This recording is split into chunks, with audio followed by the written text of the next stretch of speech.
Quality Matters standards are next in our lesson. We'll go through each of the essential standards. As you look at your copy of the rubric, you'll notice that all the standards with their annotations and examples are there, but in this lesson we'll only talk about the essential standards. We'll take a look at the review standard and then some ideas that help us to understand how to meet those standards. Standard 1.1 talks about how to get started in the course. Your course should let the students know what you want them to do first. You might have a course announcement welcoming students to the course. You may have a Start Here button linking them to the first activity you want them to do. But students should feel like your instructions about how to get started allow them to navigate successfully to whatever that first activity is and complete it with success. This will give them the feeling of being able to navigate and complete tasks in your course. Standard 1.2 talks about introducing the students to the purpose of your course. In your beginning information, whether it's in a course announcement or in your syllabus, students should be advised of not only the learning objectives, but they should also know, and you should let them know, exactly what it is that they will be doing throughout this course. Are they going to be submitting papers? Are they going to be creating projects? How is assessment going to be handled? Will they need to log in every day?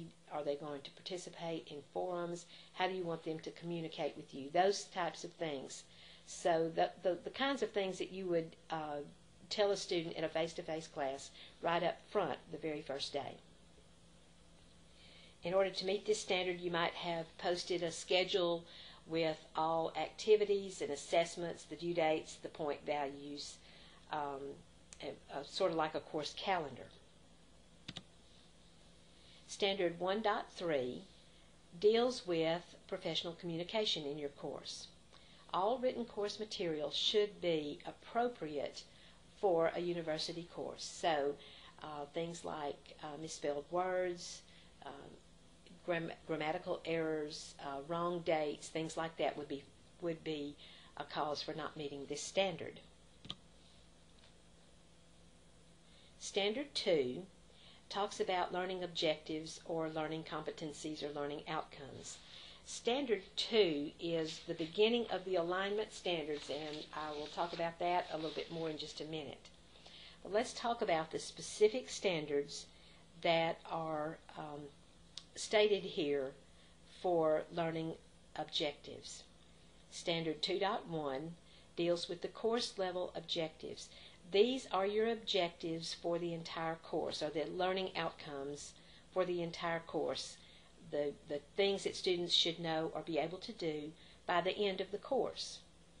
They must describe actions that students must be performing, and the objectives must be measurable. The same thing goes for the module or unit learning objectives. Those objectives that are statements of student outcomes for each unit or module or week or however your course is set up must also be observable and measurable. They also must flow from the course level objectives, and they also should be stated in terms of what students should know or be able to do. So think about each objective and see if it describes student performance in specific observable terms. Both course level objectives and module level objectives should be posted prominently in the course. Course level objectives up in topic 0, and each unit, module, or week, however you set your course up, should contain its own objectives. These objectives give focus to the students for their learning at those particular units. Again, they must be observable, and they begin the alignment components of the course. Take a look at these objectives.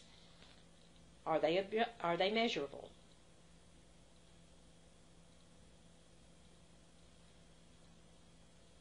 you probably can guess that the first two are not. Anytime an objective begins with understand, it's not going to be observable or measurable. We can't really observe understanding.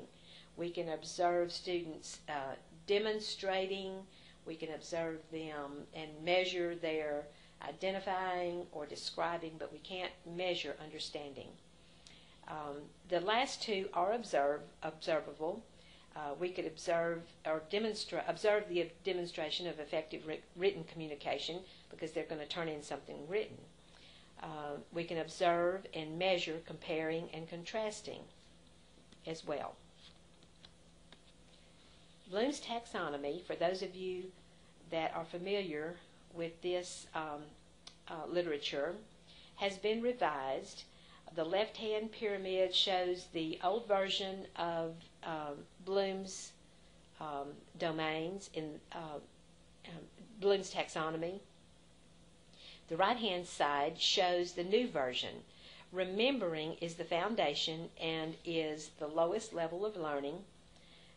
Understanding builds upon that, the ability to apply knowledge, to analyze, to evaluate, and then to create is the highest level of learning according to this taxonomy. The website there at the bottom of this slide has some pretty good information about Bloom's. There is also posted in this topic in the Moodle course a couple of resources for Bloom's taxonomy. It's very valuable in using those verbs to write measurable objectives and then to write assessments for those objectives and activities as well.